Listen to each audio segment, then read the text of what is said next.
There we go. Hey, welcome everybody to Astronomy Daily Live.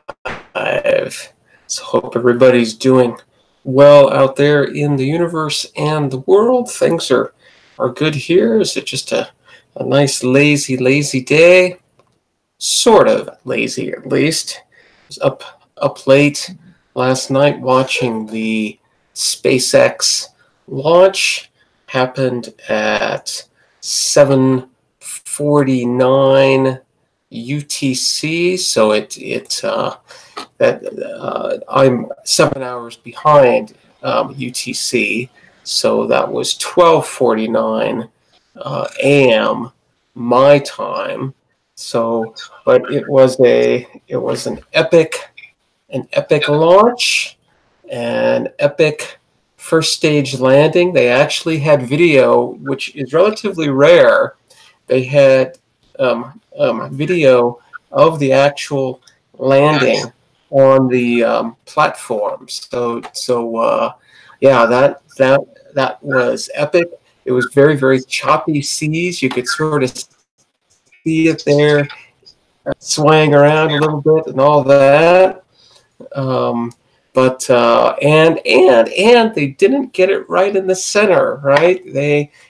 It landed and it sort of scooted around a little bit, so it was a little bit of a nail biter of sorts. The first stage landing, the crew capsule is now successfully orbiting the Earth and is on its way to the International Space Station. So I think there's supposed to be a rendezvous with that. I don't know exactly what the timeline is, but sometime today, later, I think later today. Now today, meaning the 3rd of March 2019. So yeah. So yeah, just went to bed a little bit late, got up a little bit late, and sort of dabbling around with my photometric work, trying to get this transformation done between my system and sort of a standard system. So yeah, hope everybody's doing well out there. I noticed that there were some major shenanigans going on in the chat before the live stream. So I think that's absolutely great. We paid the ladies off and came away before you came live. There you go. Excellent. Good health, everybody. Jack Daniels and Coke. Yeah. So how you doing, Tim? Everything good? Hey, what's up, everyone? Sorry, Bobby. And also on the panel, I just noticed there's Bobby as well. Hey, Bobby, what's up? Hey, what's up? I changed the connection again so it can be enhanced. Gotcha. You're a little bit choppy on this end, so I don't know if you want to check your technology there a little bit. See Very if choppy you can here. Make any improvements. Yeah. So see what you can. Right back. It looks like I might have to put it on the 2.4 for the panel and stuff. All right. Bobby continues to fiddle with the technology there. So that's always awesome. So yeah, I wanted to say, let's see. I need to go back. Uncle Bill, for sure, is in the chat, lurking around. Tom's on YouTube. I hope he joins in the panel. Yeah. Nice guy, that bloke. He really is. Absolutely. Ingrid, I see that you were in the chat. I don't know if you're there still, but howdy. Jim from Carolina Sky Astronomy is also in the chat, so that's very awesome. Let's see, who else am I missing here? Going down. Ah, Chris Elliott from Elliott Astro Imaging. Hey, what's up? Another nice guy. Yeah, yeah. Hey, Chris, haven't seen any live streams from you for a while, so hoping to see more of those soon. Maybe there's been clouds, maybe there've been technical things, but I hope all is well. It's nice to see you here in the chat. Let's see, Andy Cowley, yeah, nice to see you as well. Hey. Let's see, what else? Why is it not Lurking. All right, Bobby, it looks like you're back. Do you want to do a sound check? I don't know if you can. Yeah, you're still. Yeah, you're still all choppy, Bobby. He sounds like Metal Mickey to me. Yeah, he's Robot Bobby.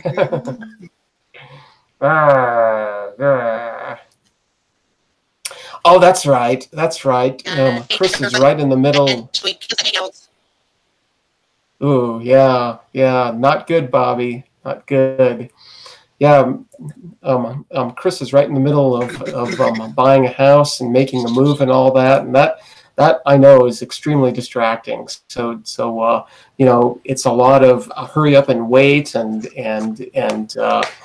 yeah, it's like you're very, very focused, right? So. But obviously, what they want. So I really wish them all the very best. Oh yeah, Good luck, man. Good luck. Yeah, no, I mean, when we found this place here, I was so, it's like, I finally found, dark and quiet, and it's like, and it took us several months to close everything out and all that kind of stuff. Hey there, Chuck. Nice to see you as well. So cool. I found dark when I got married. I didn't find quiet though. All right. Just a joke. Hey, check it 1 2. Check it 1 2. Yeah, you're coming in a little bit better, Bobby. Say a little bit more. What's going on over there? It's very low volume and very broken. And the back here. Yeah, I think that Google Chrome update might have like bunked on the Google Hangouts or something. Yeah. Maybe Discord and the video. Okay, how's it now? You are totally choppy. It's making no sense to me either. Can't even understand. Yeah, I think that update may have bunked it or something. It might have to send a bug report. Okay. You need to put that aerial on your head, Bobby. There you go. Just joking, my friend. That'll do it. All right. Well, cool. It's not it's the Chrome browser. I just did an update and it's messing up. Gotcha. Right. I won't do the update then. Don't do the update. No, I'm staying where I am. All right. Excellent. Let's see. I'm just looking at the chat, making sure that I'm catching up with everything there. Yeah. All right. Hello, Chuck Nagilum. Yeah. Yeah. Welcome, Chuck. Yep. Nice to see everyone back. It's Am I coming in clearer or still the same? Much clearer now. Yeah. You're. It's sometimes the Hangouts wants to take a slower time and stuff. Gotcha. Yeah. Well, I'm exactly the same way, right? It's like just take it nice and slow and easy. Right then, Matt. Roll the VTR. Yeah. Yeah. And probably tomorrow, I'm gonna try something on the Chrome OS side, because what is happening on the browser side, I can get nothing, but on the Android side, I can get something. All right. Well, continue to work on things. So that's all that one can do. You know, this technology is really, really, really great when it works, right? It's like, oh, right. But when it doesn't work, it's just painful, right? So yeah, it's a tough one. I wonder But if there is a way to add people into the contacts in Hangouts and stuff. That's one thing I can do. yeah, do what you got to do. That's all I can say. So yeah, the SpaceX launch was a success, as I said, and looked really, really good. And they're going to be docking with the space station later today. I'm not exactly sure when, but maybe somewhere around. I want to say last night they were saying somewhere around like 6 a.m. Eastern Standard Time, which I think is five hours behind, or 5 hours behind UTC. So that would put it around 11 hours UTC, which is in about 9 hours, right? So yeah, I think that's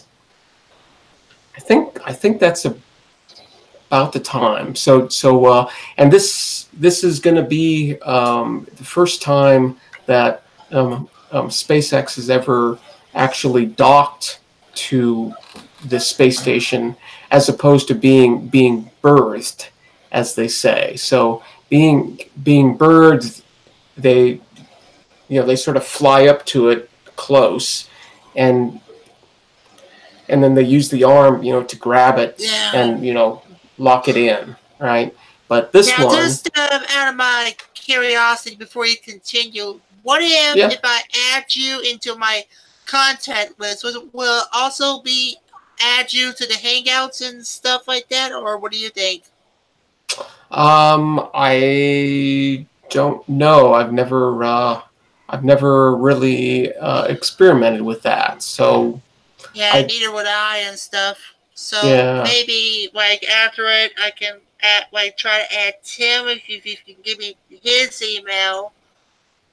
I'll give you my email, no problem, buddy. Yeah, just and I'll try send to you it see on. about...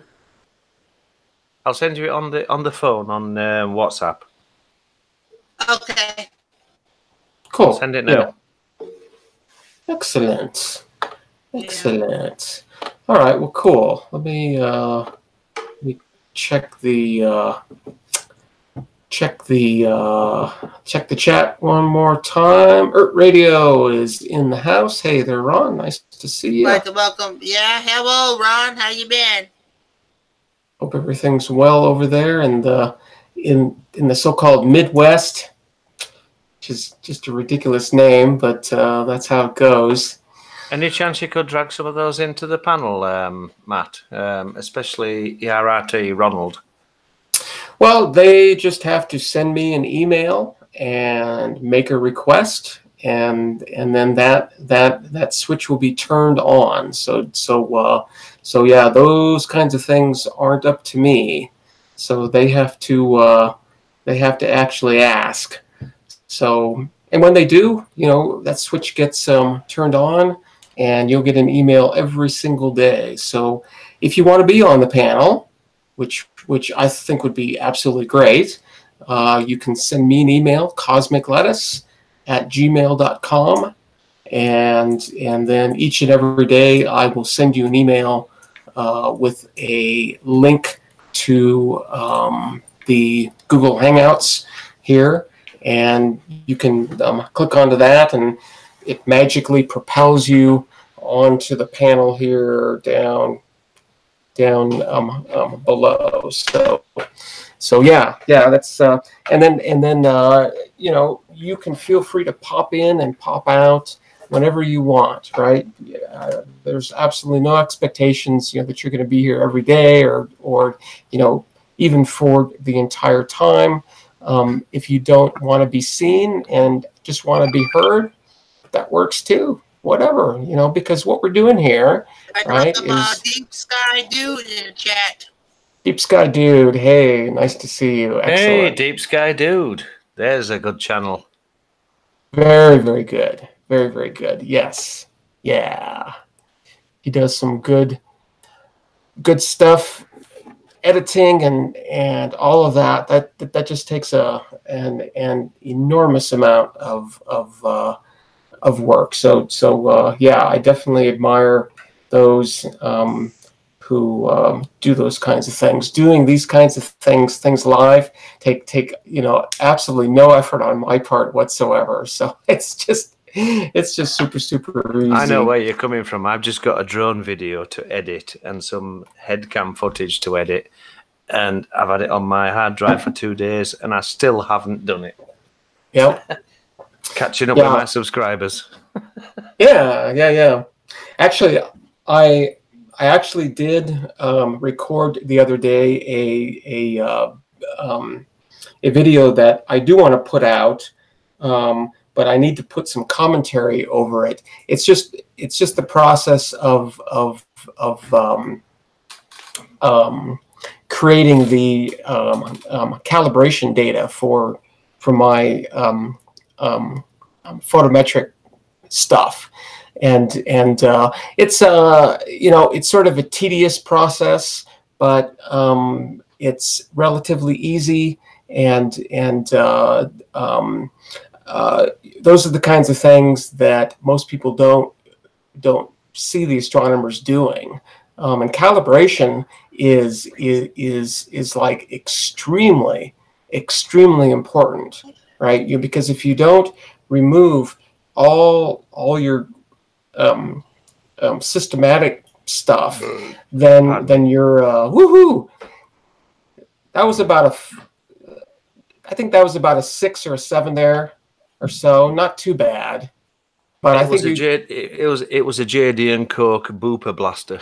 Yeah. I think you could do better though. So you know, just saying. As long as it's from the top end, not the bottom. Well, you know, there are extra points available, so you know. but yeah, so calibrating your data is extremely important in order to make, you know, the kinds of measurements correctly. So you know, it's a part of doing, you know, the research that isn't shown much or done much, but it is like super critical. I think Ron may have sent you an email or something. You can check the email. Okay, cool, excellent. The message sent. Okay, cool. I will check it, and if so, that switch will be turned on. And you know, when I send those emails out, I do it. What is it called? The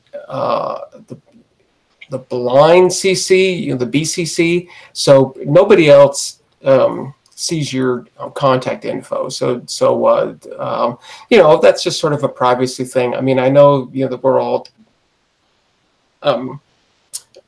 friends here and everything else, but you know, privacy needs to be respected. So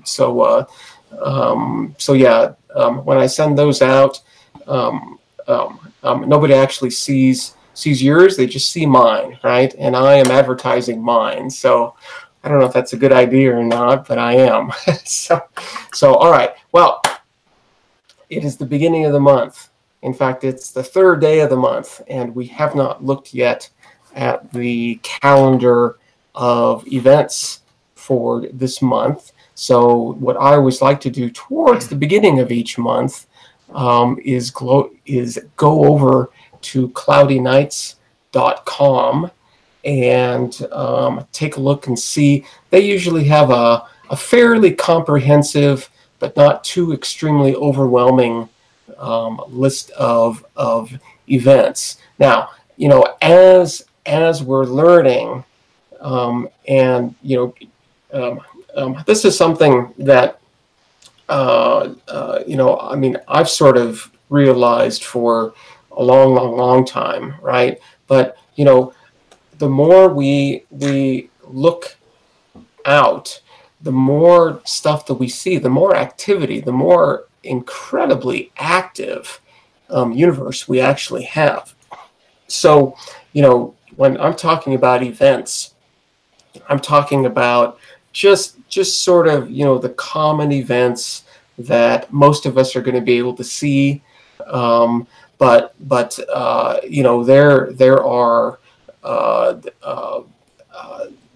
lots and lots and lots of events going on all the time, and there are ways now with I think tools like CalSky.com, you know, to sort of do a deeper dive and you know, find a few more things when instruments like LSST come online, right? They claim that they are going to be reporting on millions of events every single day.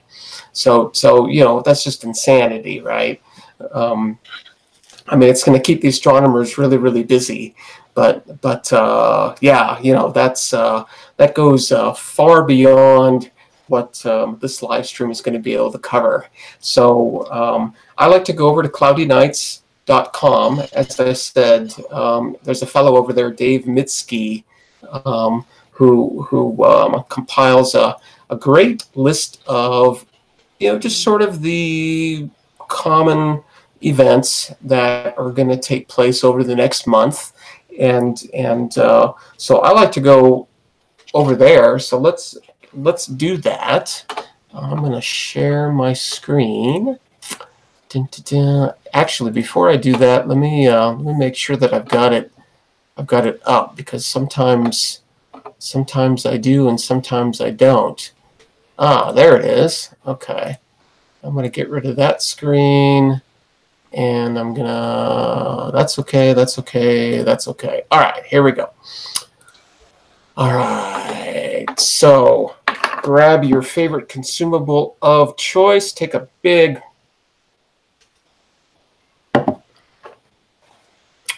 draw from whatever it is. I'm gonna look at the chat really quick one more time.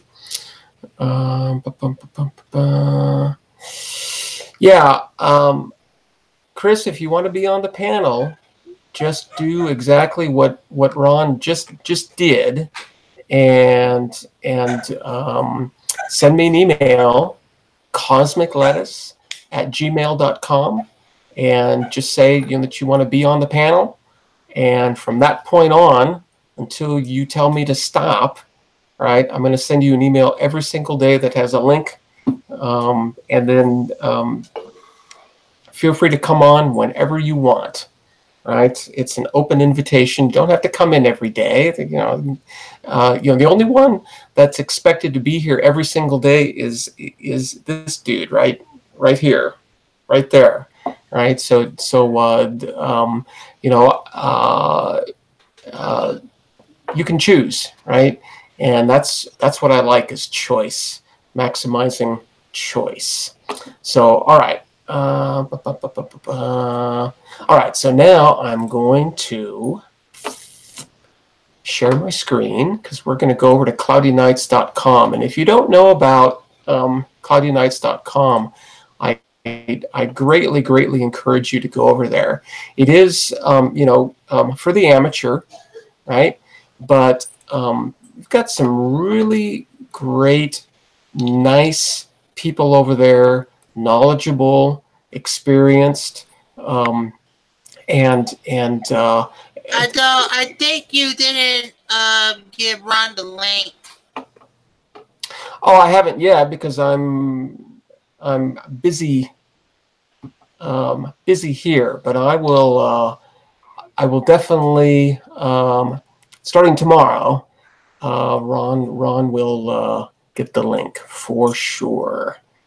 All right, so here we go. So this is Cloudy Nights, and I'll post the link to cloudynights.com over onto the chat. There we go. So yeah, as I said, I greatly encourage you to go over there. I'll actually prove to you that this is a very, very active site, right? So we're going to view new content, and as I said, I'm 7 hours behind UTC. So right now it's 7:25 p.m. And as you can see by the timestamps, see, I mean, just this screen here has happened in the past 20 or so minutes, 18 minutes. So it's a very, very active forum. It's probably one of the most active forums that I've ever seen, and like I said, you know, really, really friendly, really helpful. There's lots of knowledgeable people over here. So you know, whether you want to have, you know, just a conversation, or if you have any kind of questions, and you know, there's a lot of off-topic things as well, and so yeah, you know, it's a lot of fun. I don't get over here as much as I want, but I definitely do from time to time. So all right, let's go back to the March 2019 celestial calendar. Dave Mitski, just an amazing amount of work here. So all right, well, we've missed the first and the second, and I noticed that you know, the moon on the, was it on the second? I thought it was on the second. No, on the first. Actually passed in front of Saturn. I here was just to the north of that path, so I did not see it, and shame on me, I totally forgot about it anyway. So so yeah, that did occur. Haven't heard anything, haven't seen any pictures or anything. Oh, there's Tim. Everything okay? Yeah, for some reason, the Gmail will not allow me to add more people, and I don't know why and stuff like that. So it's a bit crazy. Driving you crazy. Well, that is one of the things that computers do really well, I gotta say. All right, let's see here. So here's the second, that sort of passed. So nothing on the third. So on the fourth, the moon is at the apogee, which is its furthest distance from the Earth. Cosmic? Yo. Cosmic. Yo. Yeah. Yeah, I think what they're doing is they're doing a good reorganization. They're taking the Google Plus out, and they might rebrand the Hangouts and stuff and do a little bit of reconfiguration. So you may never know if it's going to be facing that well. So. Okay. All right. Well, we'll keep an eye on how things progress here, and. So Tim, you know anything about that? Say again, Bobby. Sorry. Do you have any idea if not only just Google Plus be based now, but Hangouts as well? Well, I heard Google Plus is probably pulling away from the Google Chrome servers. That's pretty much about all I know. Yeah, yeah. Lots and lots of rumors going on about the transition. Transitions, yes. All right, well, cool. So let's see. On the 4th at 10:26 UTC, the moon's going to be as far away from the Earth as it's going to be this time around. Of course, the apogee and the opposite of that, the perigee, that happens every month, right? Because the moon is, at least from one perspective, going around the Earth. And so it has a close point and a far point. And on March 4th, which is one of my favorite days of the month, the moon is going to be furthest away, which of course means also that it's going to appear to be relatively small, 29 minutes 24 seconds in size, and let's see, 406,390 kilometers away. So that's pretty cool. Asteroid Pallas is stationary at 2 hours UTC on the 5th, and that just means that from our point of view, Pallas doesn't seem to be moving. So that happens from time to time. Usually I think when the Earth is sort of when Pallas is at opposition or near opposition, those kinds of things happen. So that's cool. I can see that the worst day ever, daylight saving time's beginning. Oh, yeah, I see that. All right. We will get to that for sure. That is just going to be a monumental day. Again, too, if you haven't gotten out in the early evenings and taken a look for and at Mercury, definitely encourage you to do that. If you've never seen Mercury, now's a good time to do it. It is definitely not the best time, but is that visible by eyesight alone? Yes. Cool. Yeah. Cool.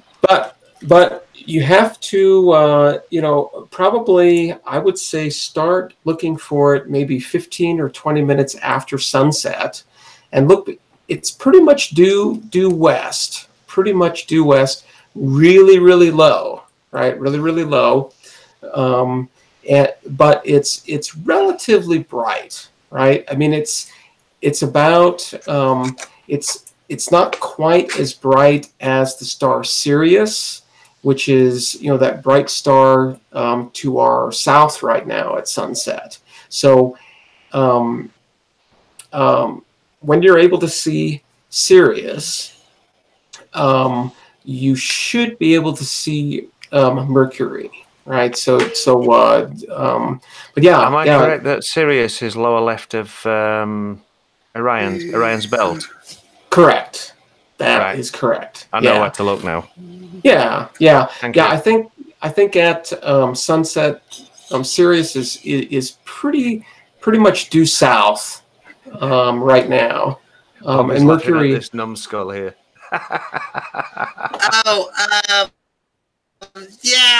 Smith calls me the quick draw. We call the banning of people on this stream the ban hammer.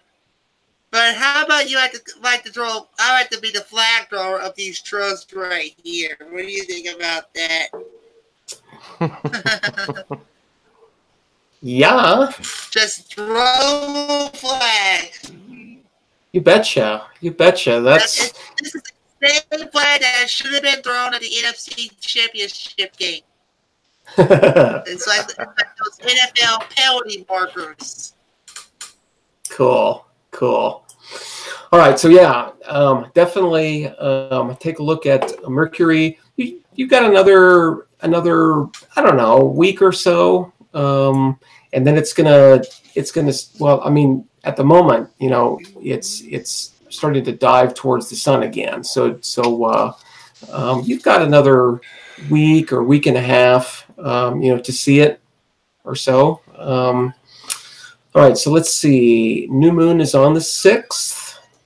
And let's see, that's happening at 16:04 UTC. Cool. Neptune is in conjunction with the sun, which means, you know, when the sun rises, Neptune does too. So it's on, you know, completely the opposite side of the sun from the Earth right now, and of course way out there. I heard that on those SOHO images you might be able to see Neptune. Maybe. I should maybe try to take a look and see if I can see it. I mean, it's really faint, right? I mean, it's Neptune is about, I think, around magnitude 9, and maybe it's even fainter now because it's so incredibly far away. But I think it likes to linger around like magnitude 9 or so. So you know, to be able to see that on, you know, the SOHO pictures, yeah, that's a stretch. But maybe.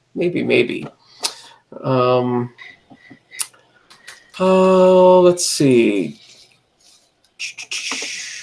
So that is happening at 1 hour UTC on the 7th. So yeah, you know, I mean, what that says, right, is that you know, if you want to see Neptune right now, you're not gonna, right, because you're basically going to have to be looking right at the sun. It's just 1 degree south of the sun. So yeah, you're definitely not going to see that.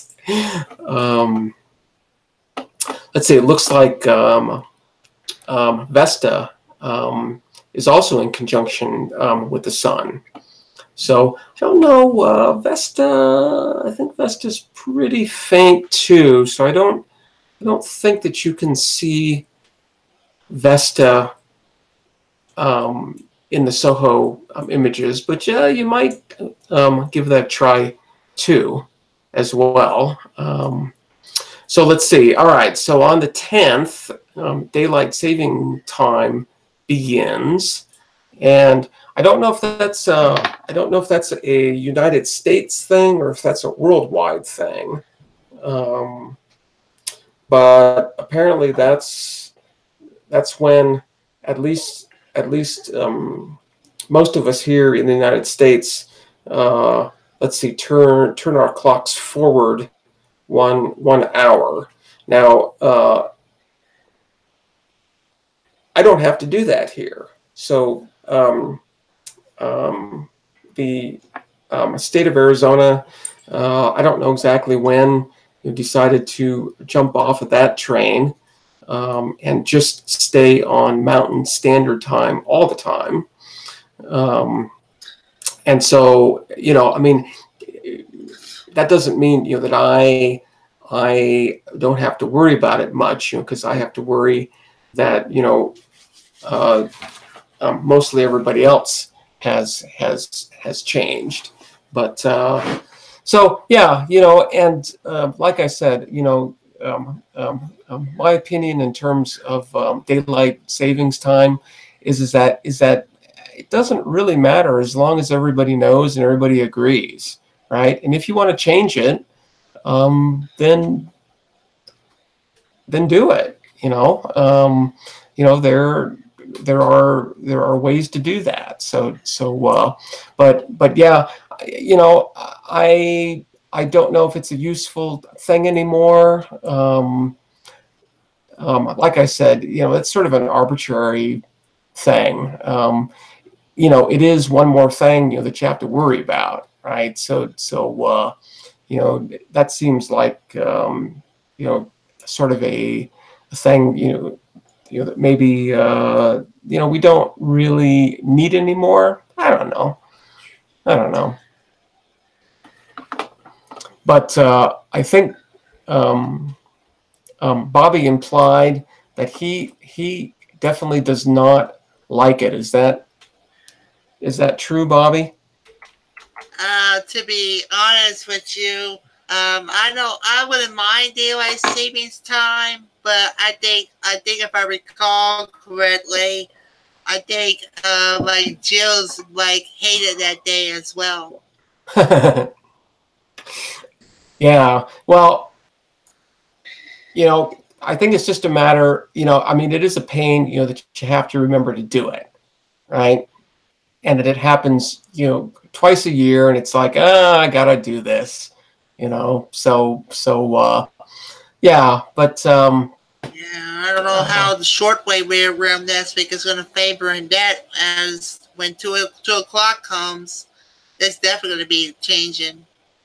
Yeah. Oh yeah. Yeah. Yep, for sure. All right. So that's definitely going to throw like those late night radiogram receivers in the loop and stuff. Gotcha. All right. Well, I think we've been dealing with daylight savings time for quite a while. I mean, it's almost as much as everybody gripes about it, I don't really see it changing. So if you don't like it, you got to change it. Right? It was a wartime thing, really, wasn't it? I think it was.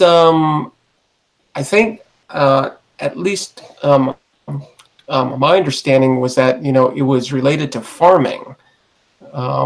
That during the summer, the farmers wanted an extra hour in the evening, or something like that. I'm not exactly sure what the story is, but it goes back a little ways at least. I think Benjamin Franklin wanted it as well. But I think that was a movie thing. I see. Yeah. So yeah, like I said, if you really don't like it, I think that there are ways, to gather support about that and change it, right? And I think that there are a few states in the United States that are looking at that. And like I said, the state of Arizona, I don't know exactly when they decided this, but I think it's been quite a while. Last time I checked out, they were saying Florida was supposed to be like keeping it in DSC format, but they might got beg to differ. Okay. Yeah. Like I said, I mean, as long as everybody knows what the local time is, really is the problem. It's the way how you got to observe UTC is changing. Well, UTC doesn't change. Agreed, Ingrid. Yeah. UTC is going to be UTC, but the way that we have to observe and convert is going to change. Astronomy and rock are perfect. I got to agree with that too. Astronomy is a cracking Metallica track. Oh yeah? Yeah, they did one called Astronomy. It's not particularly heavy, but it's really nice. Hey. What's that, Bobby? So Uncle Bill Duran said World Time Zone says EU and UK changes on the 31st. Oh, okay. Interesting.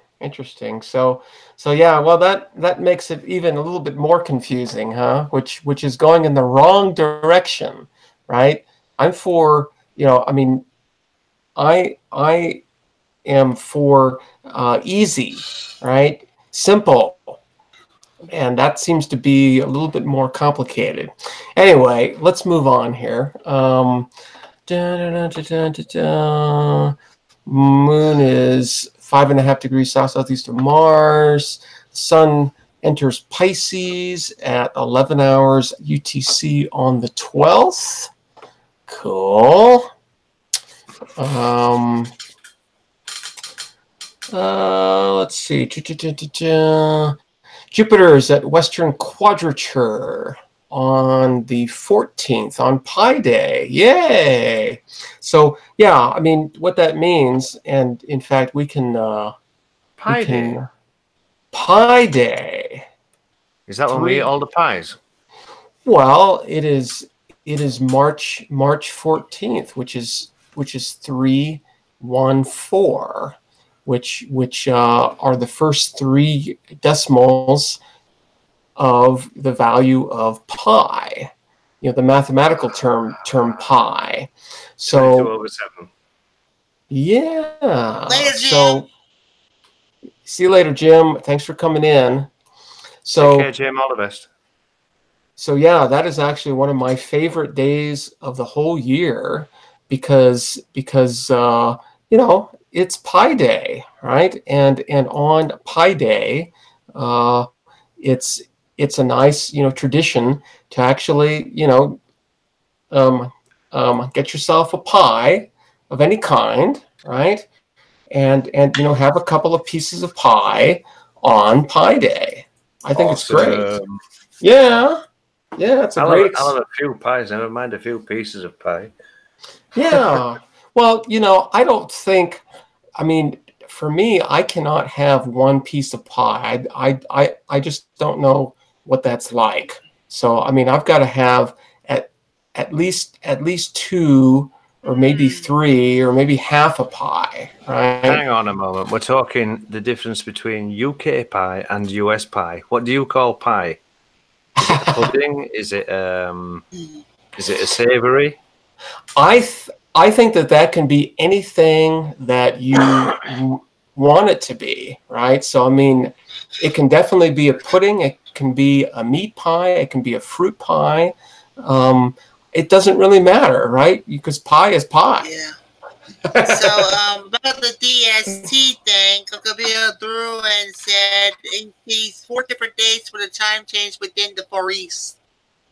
Well, that can be very, very confusing. Let's go over to. I think some of the shortwave people calls Middle East the Far East. Okay. Well, I guess so. Let's. I'm going to show you what quadrature is here. So this is on the 14th at 1 hour UTC. So let's go to 14, and you know the day isn't going to matter much, and I'll sort of zoom in here a little bit too. So it's going to be kind of hard to see on this chart, but if you sort of see the up here, and I'll zoom in a little bit, I guess. So here's the sun, here's the Earth, right, and here's Jupiter, right? So Jupiter is actually sort of down here, right? So this at quadrature makes a right angle, right? Right, like that. So that's what that's all about. Let's see. Venus is at the descending node through the ecliptic plane at 9 hours UTC. So that just means that its motion is moving south, right, through the ecliptic, and is probably going to continue to do that for a while. See, March 15th, Mercury is at inferior conjunction. So again, you know, and in fact, we're seeing it here, pretty close, right? See, Mercury and Venus actually, from the perspective of Earth, go through 2 different kinds of conjunctions, right? When they're lined up with the sun, right? Mercury can either be lined up this way or way over here and lined up this way, right? Do you use stellarium to watch the sky? Asking Ingrid. Do I watch what? Do you use the stellarium? Ingrid, Not a bad program. Yeah, I really don't, but I greatly encourage it. I think it's a great program. I think Bobby, I think you use that app, right? Yeah, I got it on my phone and I got it on my computer. Yeah, yeah. No, I think it's great. I think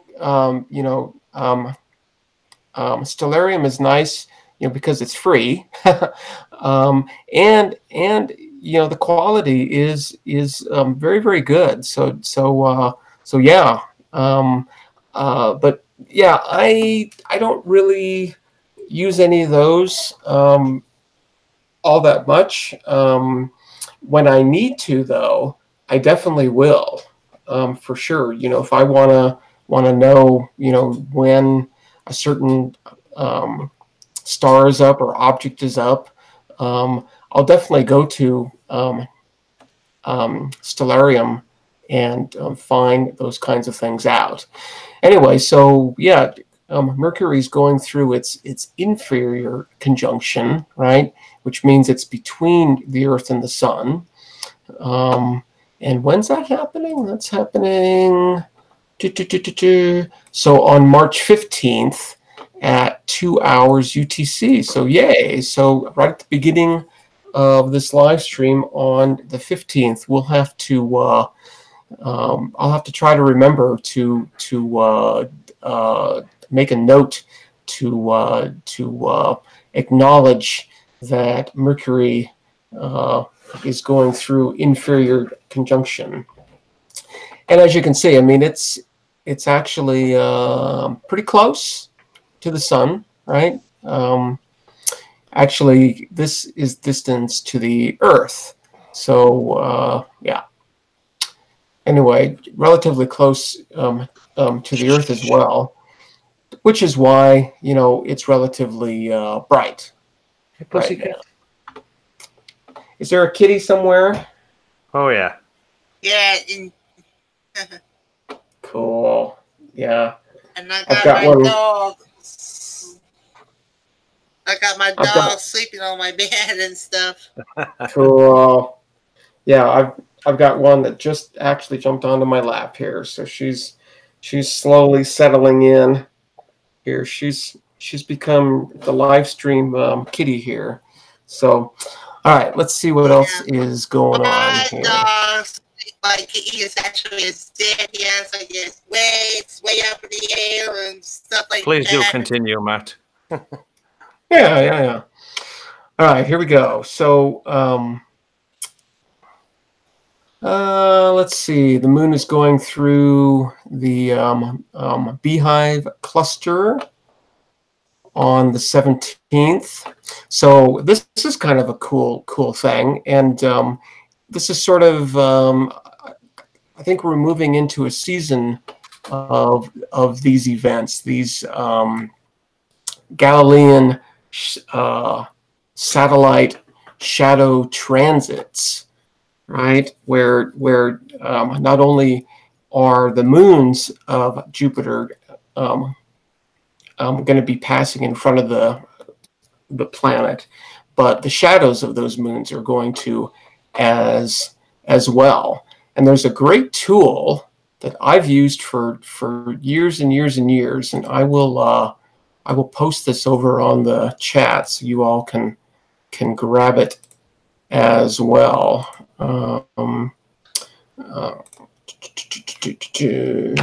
Like that. And this. Oh yeah, I kind of agree with Uncle Duran told to Ingrid and stuff like that. I think that's actually a true story. What's that? I can tell you a story. Yeah. Well, I'm not into a race, but yeah, you can usually ask me if something is up, and I might know. I don't know. Give it a try. You never know.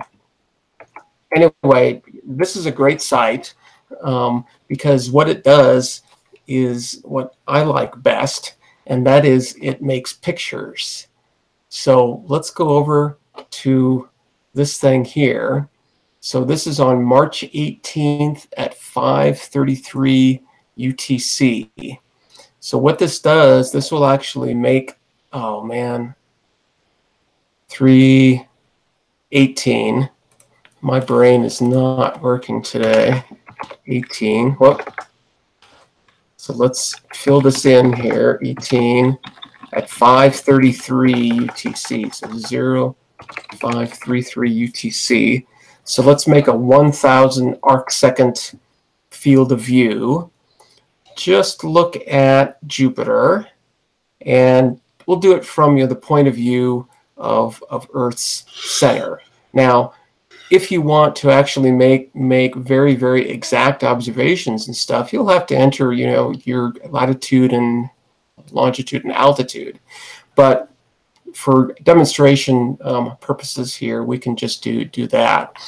I'm just going to show Io, Europa, Ganymede, and Callisto, right, which are the 4 Galilean moons. But this tool actually allows you to to show a few more as well. But I think let's just do that for now, and let's render this diagram. So what it comes back with is the celestial coordinates of Jupiter and the four moons, and as you can see, they're really close to one another, right? Just a few arc seconds away from each other. Lots of other information here, and what I like best is a picture. So I think this is really, really cool. And as you can see, Ganymede and Europa are way out here, way out here.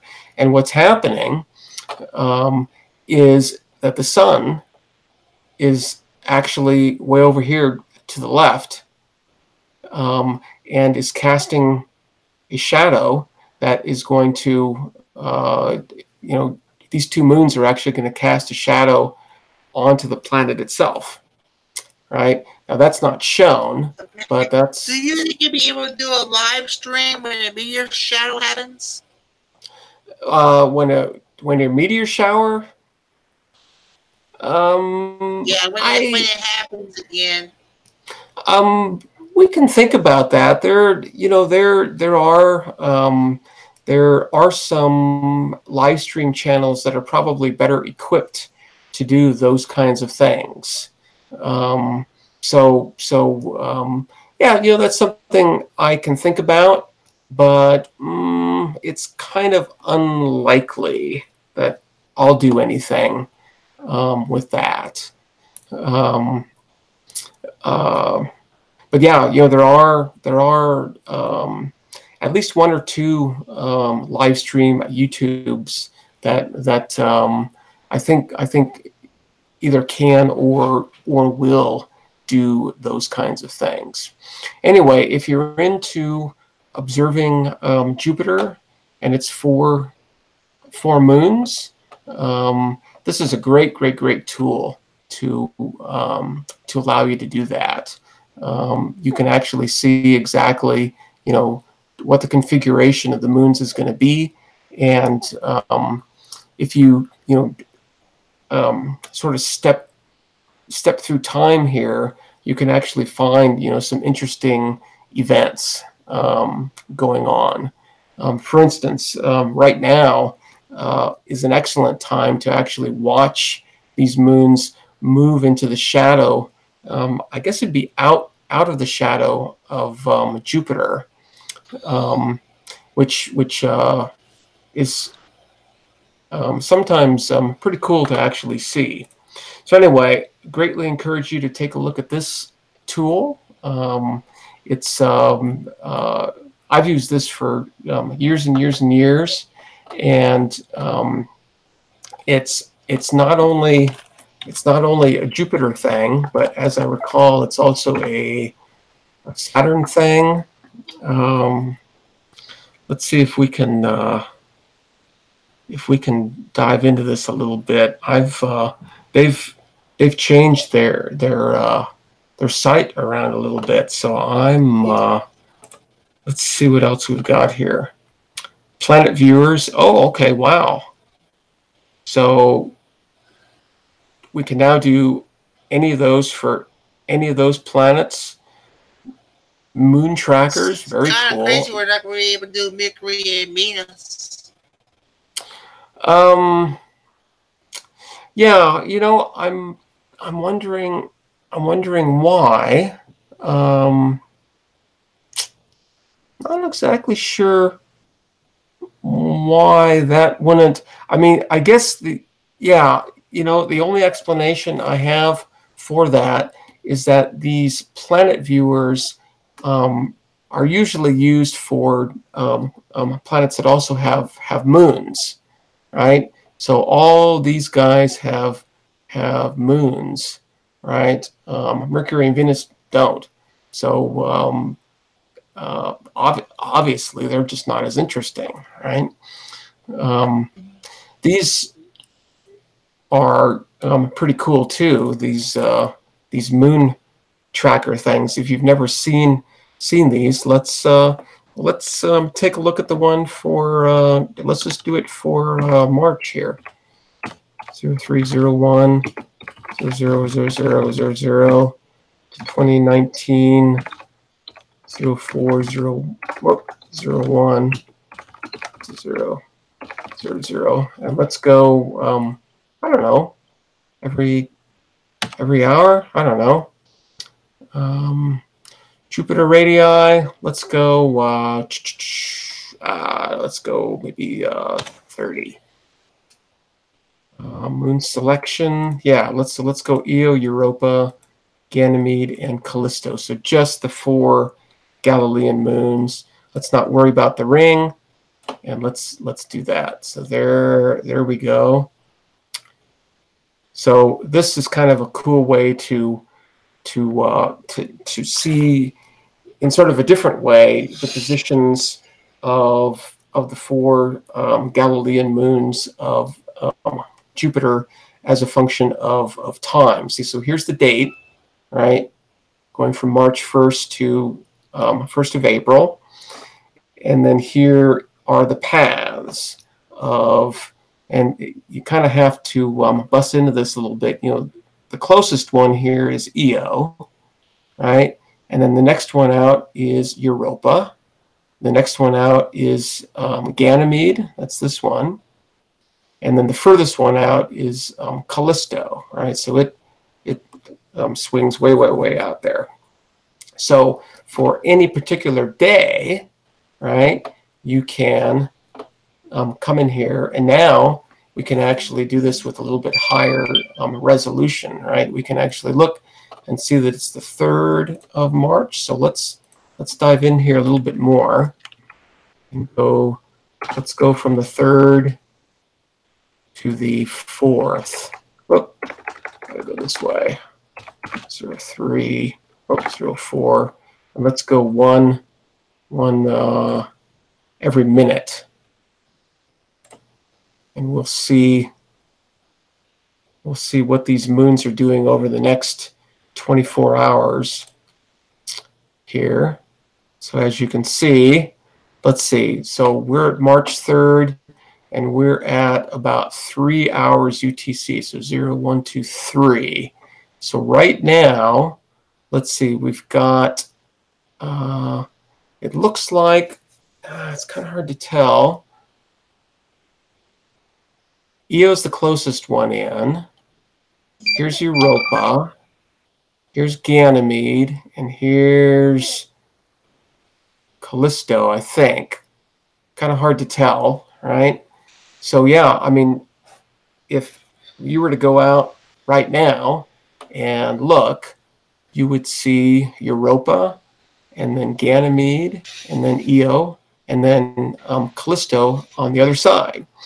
And the cool thing about this, right, is that it actually shows you, you know, where and when these moons either pass in front of Jupiter or when they pass behind. Let's go another day here. 3-5. Oh, come on. Don't mess with me. So these are really, really cool tools here, right? If we can actually see one going behind. All these guys are going in front, it looks like. Let's go one more day. Oh, I think I did the same thing there.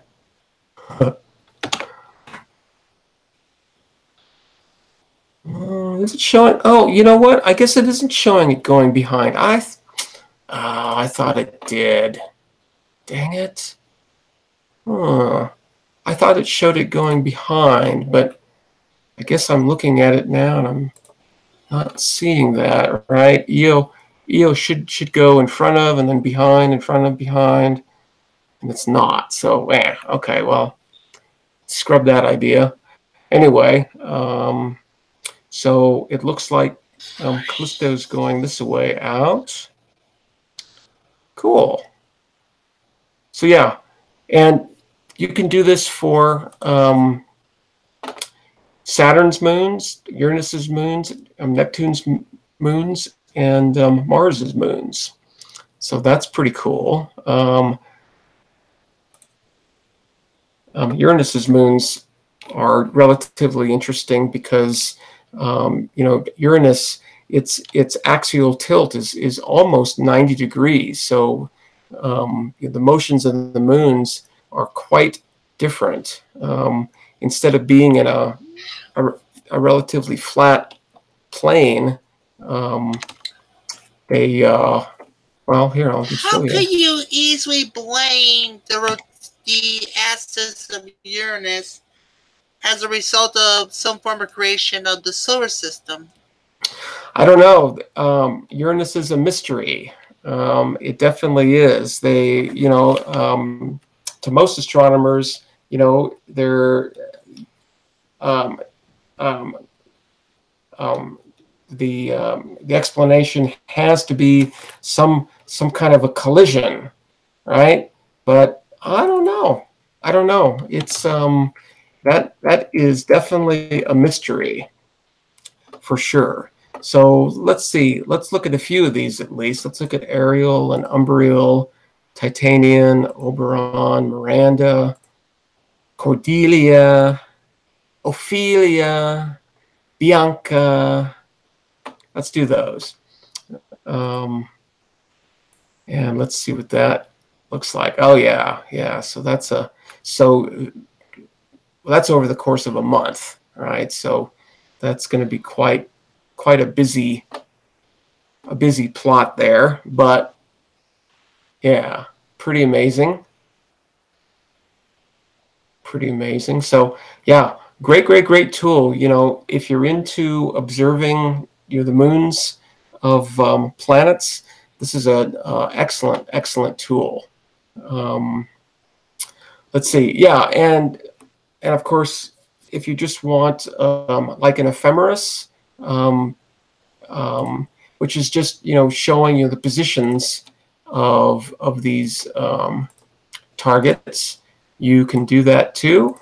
1 hour, modify Julian dates. You know, you can have all kinds of information here, right? Sun Neptune distance, Earth Neptune distance, kind of cool. Right ascension and declination, that's usually nice. You can also show you the positions of Neptune's moons, and it's just going to make a table which you can download. Let's see if we can. It's actually going to show it. Oh yeah, yeah. So I think this is in. I think we chose kilometers here. So as you can see, it's 4.6 billion kilometers away from the Earth, and, you know, about the same from the Sun. So pretty cool. I think you can probably change those units. Nope, it's looks like it's just in kilometers. So anyway, great tool. Didn't mean to linger on that much, but yeah, you know, these transits are kind of fun, you know, to watch. I know, you know, that a lot of people like to photograph them. So piss off, bloody swining adverts. More adverts. Sure. Oh, pardon me. Sorry, I thought I was still muted.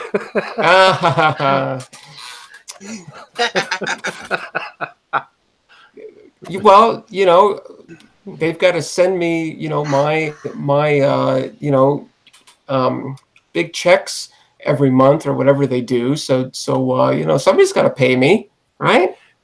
No, what it is, I actually installed a YouTube video downloader, and it was free. And I've uninstalled the program, but I've still got all these bloody annoying ads popping up.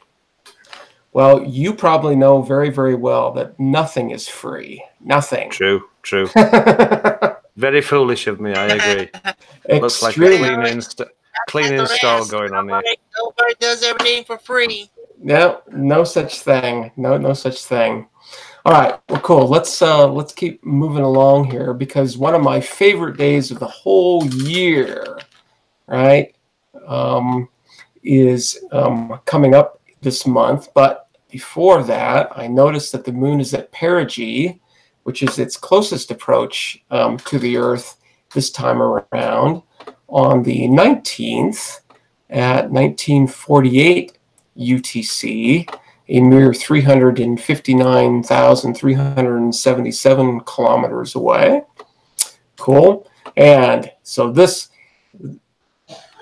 is one of my four favorite days of the year. We've got the equinox happening on the 20th of March at 21:58 UTC. So that's always an exciting day. Let's see, 21:58. I'm 7 hours behind that. So that puts it at, what, 14:58? Yeah, so I'll actually be able to see the sun. What I like to do on those days and the solstices is when the sun is out, right, I'll go outside and, you know, I'll take a look at the sun. I'll give it a wave and say, happy equinox. So yeah, that is going to be happening on the 20th of this month. Very cool. Happens every year, but yeah, it's actually one of my favorite days of the year. So let's see. So full moon occurs on the 21st at 1:43 UTC. Let's see. And oh, that's kind of interesting. Spring equinox on Mars occurs on March 22nd at 22 hours UTC. So yeah, you know, that's kind of interesting. You know, the tilt of Mars, you know, the axial tilt of Mars and the axial tilt of the Earth are really close to the same. Saturn is also pretty much the same. And I want to say that Venus is too, but I don't quote me on that one. But yeah, so you know, in terms of seasons, right? The Earth and Mars and Saturn sort of experience the same kind of thing, right? I mean, they're different because, you know, the length of the seasons are different, and, you know, because of the distances from the sun, you know, things are obviously a lot different. But in terms of seasonality, yeah, you know, we sort of experience the same thing. So let's see, we've got another shadow transit, actually a double shadow on the 25th. I think that's the same two moons that were up in up on this first one that we saw. Where was that? Where did we see that? Somewhere up here. Why am I not seeing it now?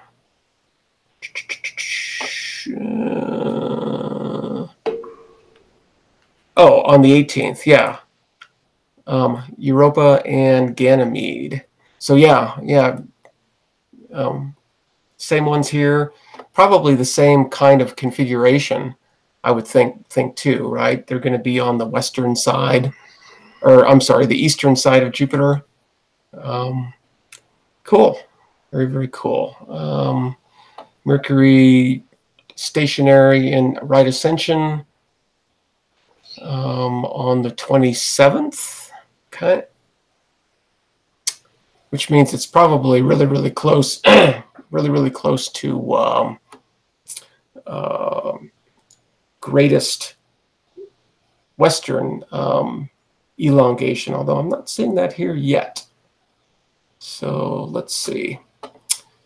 Last quarter moon on the 28th at 4:10. So, okay, well, if you're in this part of the world, Sri Lanka, India, Madagascar, Africa, far eastern Brazil, at 5 hours UTC, you might see the moon pass in front of Saturn. So that's pretty cool. Let's. I know that Ingrid's down in Brazil, so let's take a quick look at that. And just think about it, Ingrid.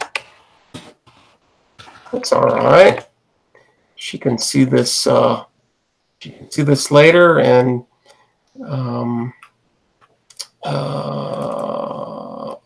occupation. This instead.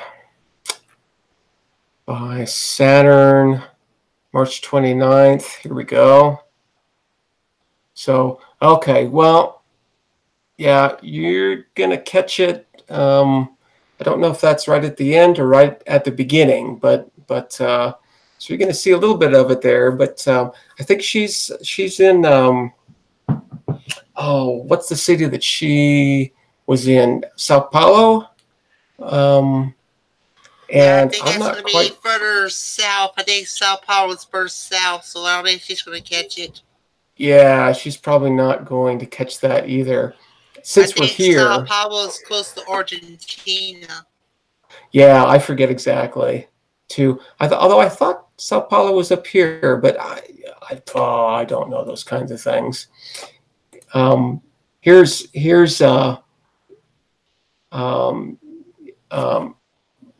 the occultation that took place the other day, and as you can see, I'm about here, and I know that's kind of hard to see, so let me try to zoom in here a little bit. I'm about here, so it was just to my south, so I think I would have missed it. I think some folks in Texas. You might just say goodbye to Uncle Bill Thurin as he's got to lay down because he's got major back pain. Yeah, Uncle Bill, you take care of yourself. We need you. Ingrid lives in Sao Sebastião City, Sao Paulo coast. Okay, cool. All right. Anyway, is that still south, Ingrid? If you're going to still be around? Yeah. Anyway, here's the chart, and actually, since Ingrid is still there, I'll just post a link to this chart over there, and she can take a look for herself to see if she might be able to see that. But definitely the place to see this is Southern Africa, Madagascar, and the Indian Ocean, right, and the South Atlantic. But if you're not there, you're going to miss it. I have no chance in the UK then. Yeah, I don't have a chance either. No, not a chance. All right, let's see. What else we got here? So that happens on the 29th at 5 hours UTC.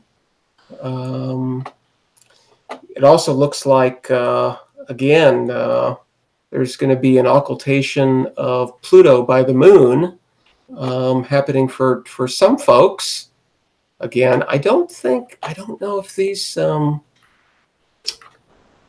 these folks, yeah, they don't talk about occultations of Pluto, which well, I guess that's moderately understandable. Pluto is pretty faint, kind of hard to see. So, yeah. All right, what else we got here? Looks like about it. Got some, and this is one of the things that I really, really like about this listing is that he also lists some little tidbits of information, various birthdays. Is Ron causing some trouble? Yeah. Well, Ron. That's exactly what I thought, but I don't think that is the real reason. So it's just really, really, really faint. So hard to see, right? You need a big scope to see it. So, but yeah, lots Ingrid. of. Yep. Take care, Ingrid. Thanks for coming in. So. Lots of little tidbits of information, which is always nice. Various birthdays and whatnot. Albert Einstein was born in March, I guess. That's kind of interesting. Discoveries and what the moon and the sun and some of the brighter planets are going to be doing over the next month. It's really a really, really great source of just sort of basic information about what's going on with the solar system and any comets that might be interesting. I don't know if speaking of comets, I'm going to go back over to Heavens Above and check. Wow, that's really, really zoomed in. I don't know if there's any really, really bright comets right now. Yeah, not really. I mean, 8th magnitude is kind of sort of bright, but again, that's a brightness over the entire area of the comet, right? So I mean, it's going to look like a really, really, really faint, smudgy fuzzball. So isn't there supposed to be a large body coming close to us this year or next year? Haven't. Or is that just a conspiracy? I don't know. I don't know. I mean, we have relatively large objects going by us pretty often, right? There's a great site called spaceweather.com.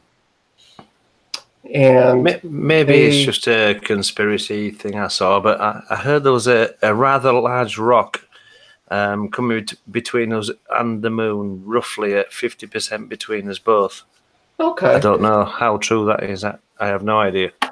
Well, here's a sort of the official list, right? And if you sort of look at the size here, right? There's kind of a big one, 119 meters in diameter, but it's not getting very, very close to us. So let's sort of look at these lunar distance numbers here, and not really seeing anything really, really close. So yeah, there's a lot of misinformation out there. And I've probably seen something that's totally untrue. Yeah. But I mean, there are lots and lots of pretty big rocks out there, and lots of them have our name on it for sure, right? So I mean, it's not as if these things don't hit us, right? They do, but one, there's at least a 70% chance that it's going to land in the water, and two, most of these are relatively small, right? Relatively small. But these are boulders, right? At least boulders. So you don't want any of these necessarily hitting major cities, right? Because that would be pretty damaging. Right? I do know one thing. If one above 500 meters hits us, I want it to hit me right on the bloody head. Be the first to go. When that big asteroid does hit the Earth, I definitely want to know in advance, because I want to go and see that thing. You bet. To stand right underneath it. Absolutely. I mean, if that's the last thing I do, that is what I want to be doing, right? I mean, I want to see, that kind of epic event. Oh yeah, you betcha. That would be fantastic. You have a wonderful mind. No, seriously, I just want it to hit me right on the head and say, balls to it. I don't care what happens after this, but you just want to go marvel at it, and I don't care if I die right now, but I've experienced that. Hats off to you, buddy. Yeah, well, I think that, I mean, you've got to think about how, look, we're all going to go, right? So how, right?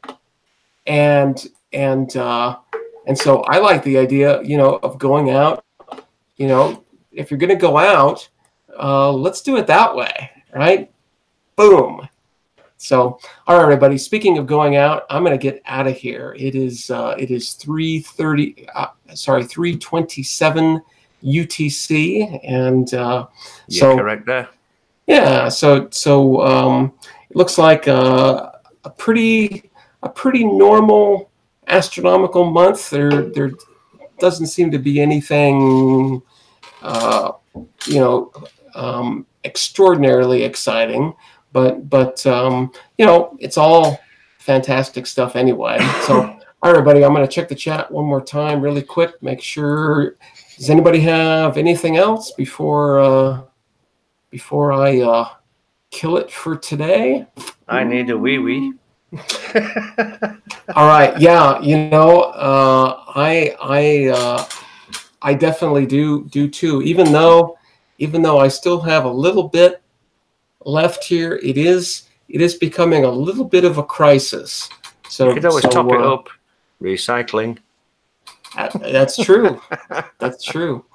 All right, everybody, I'm going to get out of here for now. So I will see you again in about 22 and a half hours. Hope everybody has a great evening, a great day. Make sure to subscribe if you haven't already. Thumbs up if you so desire. And spread the word about this, right? We're trying to build a little bit of a group of friends here, getting together each and every day to talk astronomy and space and science and all kinds of nerdy things. So, all right, everybody, take care. Peace, cheers. I will see you later. Bye. Good night, Matt. Thank you for the stream. Good night, everybody in the chat. See you later. Bye. Everybody.